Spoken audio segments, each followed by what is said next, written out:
কি কপাল আমার! এত কাজ করি সারাদিন, ভাগ্যের চাকা যেন ঘুরতেই চায় না। গুরু, ভাগ্যের চাকা পরিশ্রমী ঘোরে। আমার তো এর বাইরে কিছু জানা নেই। হ্যাঁ, ওই একই কথা তো সবার মুখেই শুনি। আমার কি মনে হয় গুরু, আমাদের এমন কিছু করা উচিত যাতে করে আমরা তাড়াতাড়ি অনেক টাকা উপার্জন করতে পারি। কি এমন কাজ? কি কাজ করলে অল্প সময়ে বেশি টাকা পাওয়া যাবে? আরে কি যে বলো গুরু, তুমি হলে আমার গুরু। তুমি যদি আমার কাছে প্রশ্ন করো তাহলে কি হবে? মাথা তো কাজ করে না রে পাগলা, কি যে করি। বলি কি গুরু, আমরা এক কাজ করতে পারি। কি কাজ বল দেখি? এই চলো, আমরা আজ থেকে সব কাজ বাদ দিয়ে ব্যাংক ডাকাতি করি। কি সব বলিস? তোর খালি আজে বাজে কথা। একটু ভালো করে চিন্তা কর দেখি। এই বসে বসে মাথায় কোনো চিন্তা আসবে না গুরু। বড় লোক তো আমাকে হতেই হবে, তাতে যেভাবেই হোক। তুই খালি আমার কথা মতো কাজ কর দেখি। আমার কি, তুমি যা বলো আমি তাই করি। শোন বলাই, এখন বাড়িতে যা, ও বেলায় ঘাটে চলে আয়, দেখি কি করা যায়। ঠিক আছে গুরু, তোমার যা ইচ্ছা।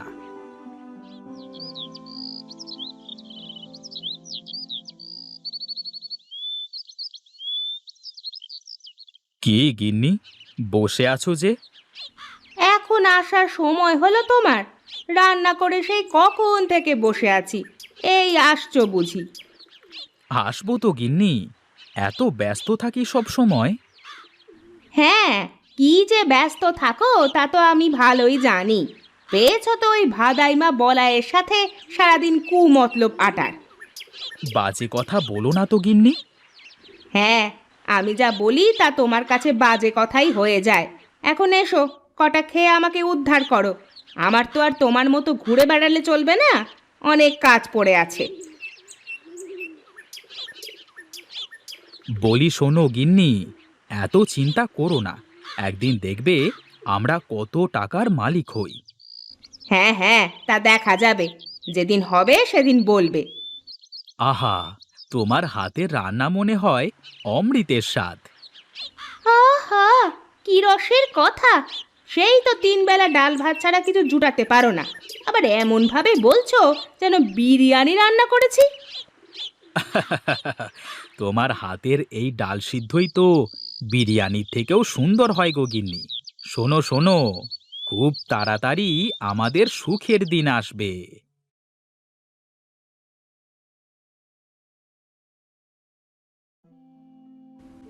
ওরে বলাই, এসেছিস? এই তো বেলা করে কোথায় কোথায় ঘুরে বেড়াচ্ছিস বল দেখি। এই কোথায় আর ঘুরে বেড়াবো, আমি ছিলাম আমার কাজে। এখন বলো দেখি, খাবার টাবার কিছু আছে নাকি?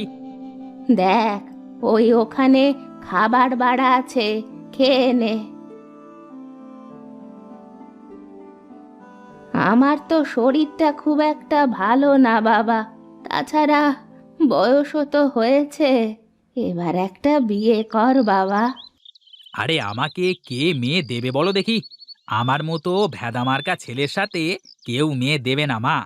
আগে বড়লোক হই, তারপর দেখা যাবে। হ্যাঁ, আমি মরি তারপরে করিস। আমার তো জীবনে একটু শান্তি দিবি নে তুই, একটু শান্তি দিবি নে।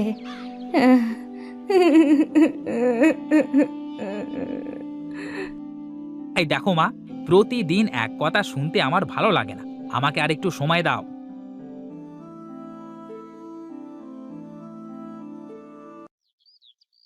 বুঝলে গিন্নি, বাঁশ বাগানে অনেক বাঁশ হয়ে গেছে। কিছু বাঁশ কেটে বাগানটা একটু পাতলা করতে হবে। হ্যাঁ, তাহলে করতে হবে।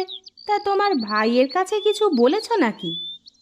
ওকে আর কি বলবো, আমি যা বলবো ও তো তাই করবে। না, তারপরেও একবার শুনে দেখা ভালো। তা না হলে আবার পরে বলবে যে তুমি ওকে না বলেই এটা করে ফেললে। হ্যাঁ দেখি, ওর সাথে দেখা হলে বলে দেখব। এজন্য দাটা ধার নিয়ে রাখলাম, বেশ কিছু বাঁশ বিক্রি করা যাবে। যা ইচ্ছে করো, কিন্তু সাবধান, দুটো কথা যেন না হয়। আমার আবার মানুষের সাথে অযথা ঝগড়া চেঁচামেচি করতে ভালো লাগে না। ঠিক আছে গিন্নি, তুমি ওসব নিয়ে চিন্তা করো না তো। দেখি, যাই, আমি একটু মাঠ থেকে ঘুরে আসি।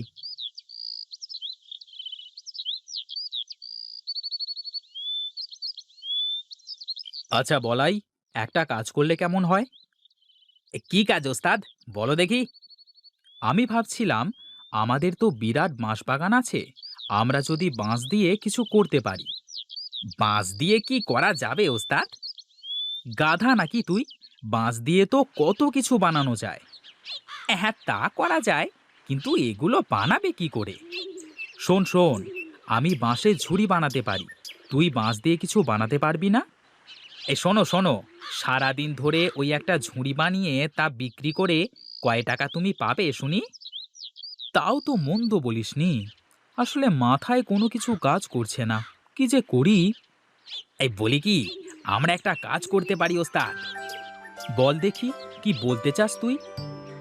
আমরা তোমার বাগানের বাঁশ দিয়ে নদীতে যদি একটা সাঁকো তৈরি করে দিই, আর যারা আমাদের এই সাঁকো দিয়ে নদী পার হবে তারা সবাই আমাদের টাকা দিয়ে পার হবে, তাহলে কেমন হবে?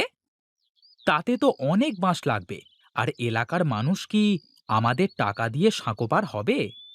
শোনো ওস্তাদ, ওই দেখো, সবাই তো নৌকা করে নদী পারাপার হয়, তাহলে তারা তো মাঝিকে পয়সা দিয়ে পার হচ্ছে, তাই না?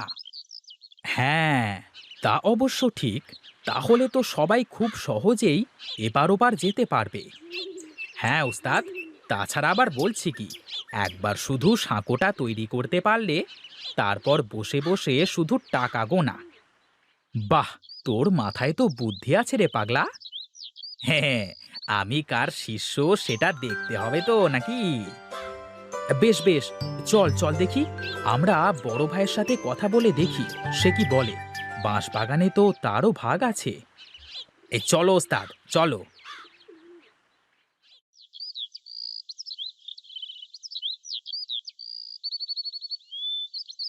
সে কি দাদা, এখানে দাঁড়িয়ে আছো যে? আহ, কিছু বাঁশ কেটে বাগানটা একটু ফাঁকা করতে হবে, তাই দেখছিলাম আর কি, কোথা কোথা থেকে বাঁশ কাটা যায়।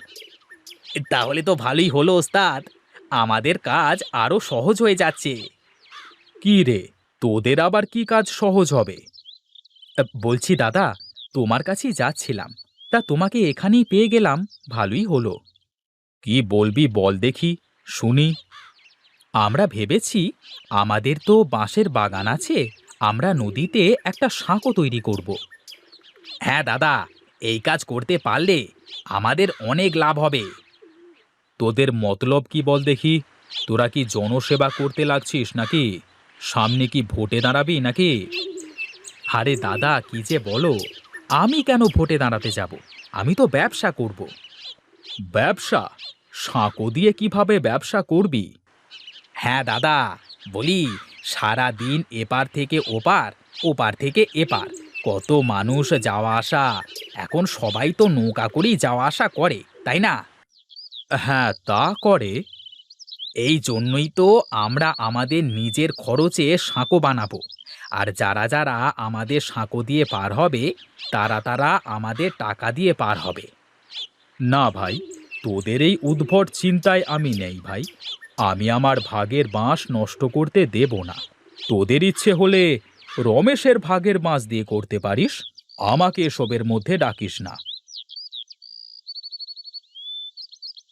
এই রে, দাদা তো কিছুই বুঝতেই চাইলো না। আমি বলি কি ওস্তাদ, আমরা আমাদের কাজ করি, দাদা যখন দেখবে আমরা সফল হয়েছি তখন আমাদের সাথে চলে আসবে। ঠিক আছে, কাল থেকেই তাহলে আমরা কাজে লেগে পড়ি। চল, এখন বাড়িতে যাওয়া যাক।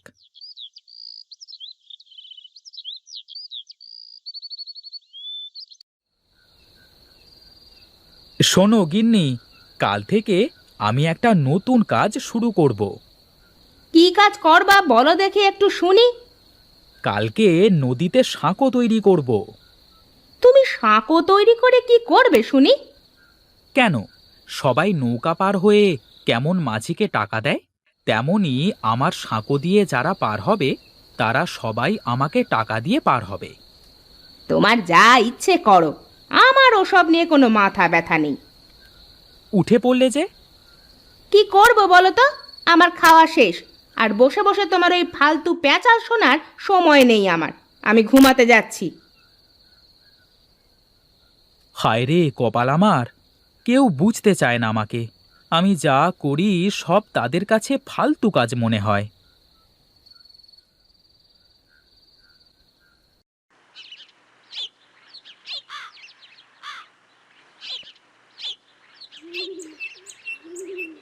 শোন বলাই, আমি বাঁশ কাটতে থাকি আর তুই বাঁশগুলো গাড়িতে করে টানতে থাক। ওস্তাদ, বাঁশ সব কাটা শেষ হোক, তারপর একসাথে করে টানা যাবে, কেমন? ঠিক আছে ঠিক আছে, তাহলে বাঁশগুলো সব গুছিয়ে এক জায়গায় জড়ো কর।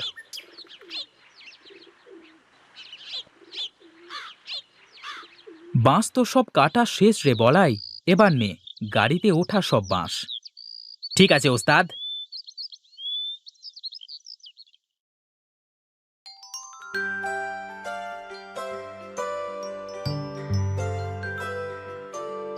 নে নে, এবার বাঁশগুলো সব নামিয়ে ফেলতে হবে।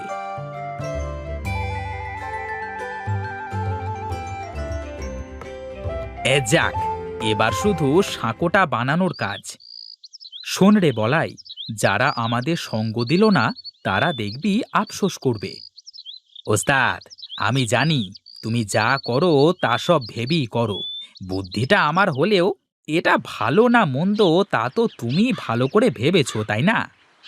হ্যাঁ রে, আমি সব ভেবেই করছি। নে নে, কাজ শুরু কর।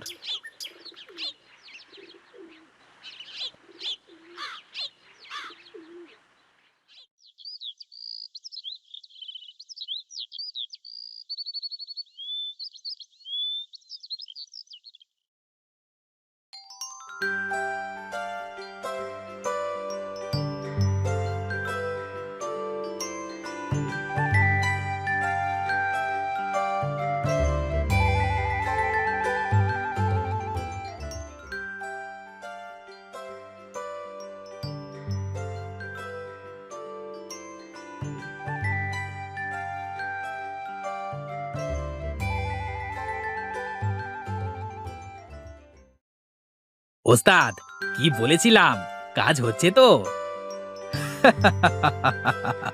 হ্যাঁ রে হ্যাঁ, আজ এই ভাগের বাঁশবাগান আমার ভাগ্য খুলে দিল রে বলাই। এখন আর আমাদের কোনো চিন্তা নেই ওস্তাদ, বসে থাকবো আর টাকা চলে আসবে। এখন আমার দাদা বুঝবে যে সে কি করেছে। তার ভাগের বাঁশ এখন সে চিবিয়ে চিবিয়ে খাবে।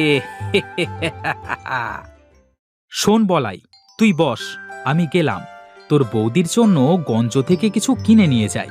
এখন তো আমার টাকার কোনো অভাব নেই রে। ঠিক আছে ওস্তাদ, যাও, আমি আছি।